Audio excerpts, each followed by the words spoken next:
Good afternoon everyone. Andito ngayon tayo sa lungsod ng Bugo para tignan ang mga naging problema na dinala ng lindol nung isang araw.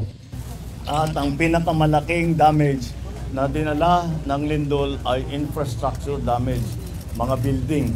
Tapos yung mga gaya sa ospital, ito, tignan ninyo itong City Hall.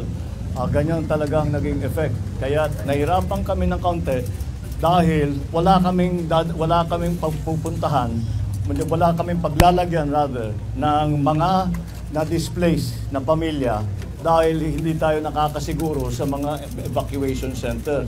Kaya ang pinag-usapan namin, ang desisyon namin, ang gagawin natin, kukuha tayo ng mga tent na malalaki at itatayo natin, kagaya ng sinabi ko sa ating mga LGU executives.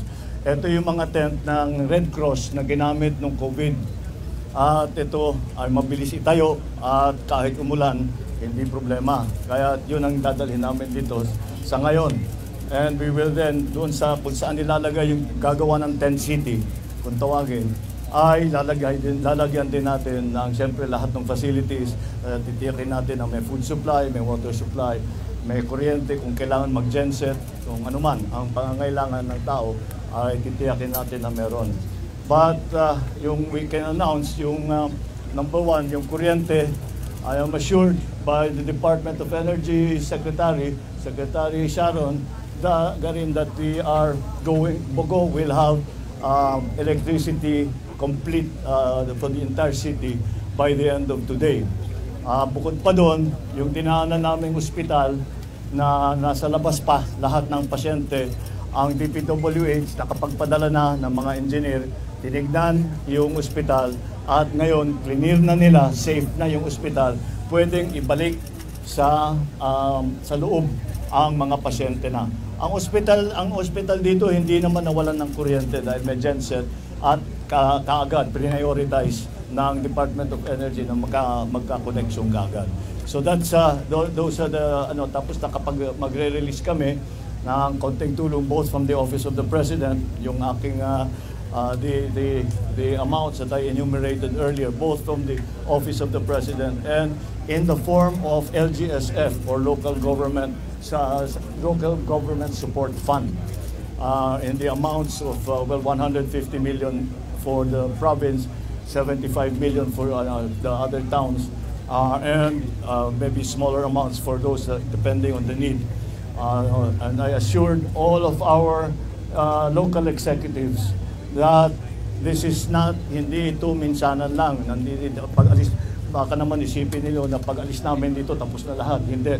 We will continue to monitor, we will continue to coordinate with the leaders, the local leadership, to make sure that maganda ang takbo ng ating rehabilitation and all the support na binibigay natin. We are providing, I don't think, siguro hindi ko na kailangang ulitin, pero again, we are providing for all of those who have been displaced, lalong-lalo na yung mga nawalan ng bahay, binibigyan natin ng 10,000 na cash assistance, at least sa umpisa, kung kailangan pa nila, baka maulit, titignan natin kung paano na ang takbo ng ating recovery. I would like to assure everybody na hindi tayo, basics lang muna, hindi tayo mauubusan ng pagkain, hindi tayo mauubusan ng tubig para sa ating mga naging biktima. Minamadali na lang natin ang kanilang magiging kung saan sila para naman may masilungan sila dito, hindi sila na dahil marami, tama rin naman, natatakot na bumalik sa building. So mas gusto nila dito sila sa labas. So yun ang susundan natin. Yun ang kanilang kagustuhan, yun ang ating susundan. So that's why ang proposal is the tent city.